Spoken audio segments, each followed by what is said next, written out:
শুভেচ্ছা। গভীর দুঃখের সাথে জানাতে হয়, আইসিইউতে হ্যান্ডকাপ একজন মুমূর্ষু রোগীকেও তোমাদের এত ভয়। মিজানুর রহমান মনির পটুয়াখালী জেলা আওয়ামী লীগের সদস্য ও সদর উপজেলা পরিষদের সাবেক ভাইস চেয়ারম্যান। গত 10 জুন 2026 তিনি ব্রেন স্ট্রোক, নিউমোনিয়া ও মাল্টি অর্গান ফেলিওর নিয়ে ঢাকা মেডিকেল কলেজ হাসপাতালে ভর্তি হন। অবস্থার অবনতি হলে 14 জুন তাকে আইসিইউতে নেওয়া হয়। এমন সংকটাপন্ন অবস্থায় থাকা একজন রোগীর হাতে হ্যান্ডকাপ, এই দৃশ্য সত্যিই বিবেককে প্রশ্নবিদ্ধ করে। স্ট্রোক রোগীর জন্য অপরিহার্য ফিজিওথেরাপি, অঙ্গ প্রত্যঙ্গের নাড়াচাড়া, শ্বাস প্রশ্বাসের ব্যায়াম এবং নিয়মিত পজিশন পরিবর্তনের মতো গুরুত্বপূর্ণ চিকিৎসা সহায়ক কার্যক্রম এতে বাধাগ্রস্ত হতে পারে। যে মানুষটি আইসিইউতে জীবন মৃত্যুর সন্ধিক্ষণে লড়ছেন, তিনি কি সত্যিই পালিয়ে যাওয়ার মতো অবস্থায় আছেন? বাংলাদেশ, তুমি কি বিপন্ন বোধ করো? বন্ধুরা, এবার আসি মূল আলোচনায়।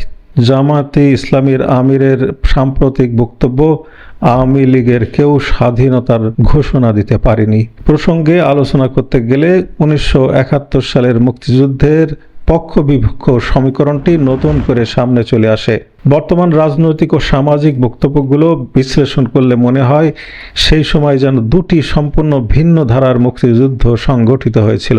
ইতিহাসের প্রতিষ্ঠিত ধারা অনুযায়ী মুক্তিযুদ্ধের সমীকরণটি অত্যন্ত স্পষ্ট।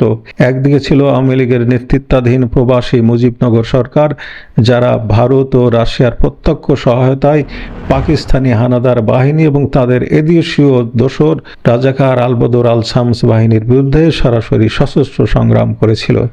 অন্যদিকে বিএনপি এবং জামাতে ইসলামের একটি অংশের দাবি অনুযায়ী সম্প্রতি সম্পূর্ণ ভিন্ন একটি মুক্তিযুদ্ধের ব্যাখ্যা তৈরি হয়েছে।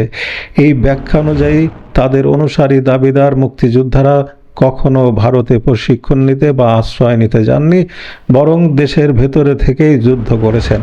আশ্চর্যের বিষয় হলো, এই পক্ষের দাবি অনুযায়ী পাকিস্তানি সেনাবাহিনী তাদের কোনো ঘর বাড়ি পোড়ায়নি, পরিবারের কাউকে হত্যা করেনি, কোনো রকম ক্ষয়ক্ষতি করেনি। এমনকি সম্প্রতি জামাতের এক নেতা দাবি করেছেন যে তার পরিবারেরই 48 জন মুক্তিযোদ্ধা রয়েছেন, যারা দেশেই অবস্থান করে বীরের মতো যুদ্ধ করেছেন।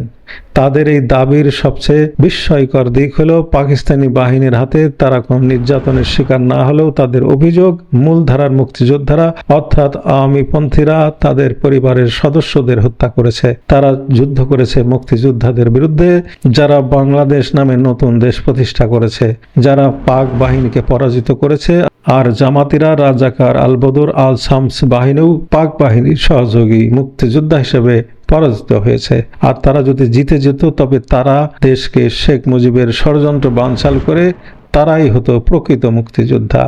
কিন্তু 71-এ তারা হেরে গেলেও তারা একদিন জিতবে, তখন তারাই হবে প্রকৃত মুক্তিযোদ্ধা। সম্প্রতি আবির্ভূত এই তথাকথিত মুক্তিযোদ্ধাদের দাবিগুলো বিশ্লেষণ করলে বেশ কিছু যৌক্তিক প্রশ্ন সামনে আসে। তারা যদি ভারতে প্রশিক্ষণ না নিয়ে থাকেন এবং পাকিস্তানি বাহিনীও যদি তাদের কোনো ক্ষতি না করে থাকে, তবে তাদের অস্ত্র, রসদ ও সমর্থন কোথা থেকে এসেছিল? এসব প্রশ্নের কোনো সদুত্তর তাদের কাছে নেই। তাহলে কি পাকিস্তান বাহিনী তাদের যুদ্ধ করার জন্য আকাশ থেকে অস্ত্র উপহার দিয়েছিল? তাদের এই আলাদা মুক্তিযুদ্ধের স্লোগান কি ছিল সেটাও অস্পষ্ট।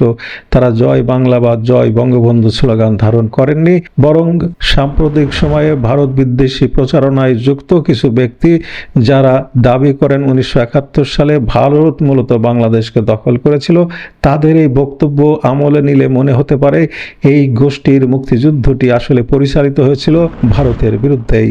আদর্শিক জায়গা থেকেও এই গোষ্ঠীগুলো চরম স্ববিরোধিতার সম্মুখীন।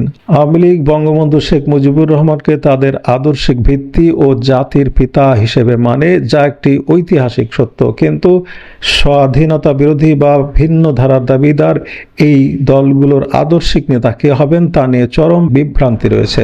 বিএনপি যদি জিয়াউর রহমানকে তাদের আদর্শিক ভিত্তি হিসেবে দাঁড় করাতে চায়, সেখানেও প্রবল স্ববিরোধিতা দেখা যায়। কারণ ইতিহাস ও বিভিন্ন প্রামাণ্য দলিলে স্পষ্ট প্রমাণ রয়েছে যে জিয়াউর রহমান নিজেও জয় বাংলা এবং জয় বঙ্গবন্ধু স্লোগান দিয়েছেন। নিজেদের স্লোগানের সাথে এই ঐতিহাসিক সত্যের সাংঘর্ষিক অবস্থান তাদের আদর্শিক সংকটকেই স্পষ্ট করে। ইতিহাসের এই নজিরবিহীন বিকৃতি এবং উদ্ভট যুক্তির প্রেক্ষাপটে এটি বলাই যায় যে যারা দেশ ও মাতৃকার টানে ভারতে গিয়ে প্রশিক্ষণ নিয়ে সশস্ত্র সংগ্রামের মাধ্যমে দেশ স্বাধীন করেছেন, আর যারা দেশে অবস্থান করে পাকিস্তানি বাহিনীর সাথে সখ্যতা বজায় রেখে একটি কাল্পনিক যুদ্ধ করেছেন, তাদের মধ্যে আকাশ পাতাল পার্থক্য থাকাটাই স্বাভাবিক।